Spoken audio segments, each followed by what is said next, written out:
आजकल वर्कर ही कर रहे हैं सर। वो तो करनी है। तुझे तो पता है कि सर पे भी मजबूत हाथ होना चाहिए, और सिराज साहब का हाथ तो वैसे भी आजकल बड़ा मजबूत है। काम करेगा, बड़ी कमाई। कितनी?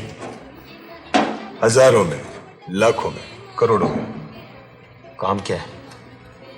अबे तुझे क्या मस्जिद की पेशमानी के लिए बोलूंगा? काम बता, काम।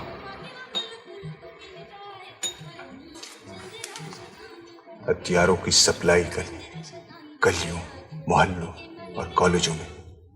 मार्केट में हथियारों की तलब बढ़ानी है। यार इस काम का तजर्बा नहीं है मुझे। अबे तुझे और काम करना है। क्या?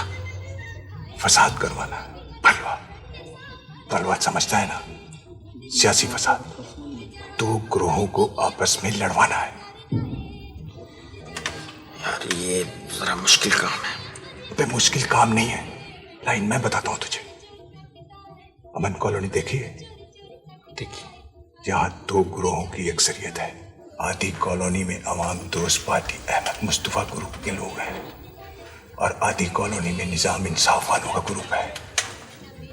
इन दोनों के बीच सियासी खिटखिट चलती रहती है। तुझे इन दोनों के बीच सियासी फसाद करवाना है, बलवा। अच्छा, एक बात बता, ये सब करवा कौन रहा है? ना ना ना ना, सवाल नहीं पूछना है इसका। सिर्फ रुपया लेना है, काम करना है। बोल हाँ या ना। देख, ना तो मैं नहीं बोलूंगा, लेकिन फिर भी बता तो ये करवा कौन रहा है? देखिए, तो मुझे भी नहीं पता। फिर काम लेने वाला कोई भी हो सकता है। सियासतदान भी हो सकता है, स्मगलर भी हो सकता है, या फिर कोई दूसरा मुल्क भी हो सकता है। बस तू ये समझ के असल काम लेने वाला पैसा है, पैसा। बस जरा सफाई से। झगड़े का सबब खाली सियासी होना चाहिए, असर देर पर। समझ गया ना? समझ गया।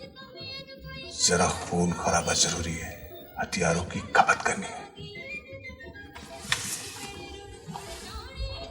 ये ले एडवांस, बाकी रकम काम शुरू होते ही।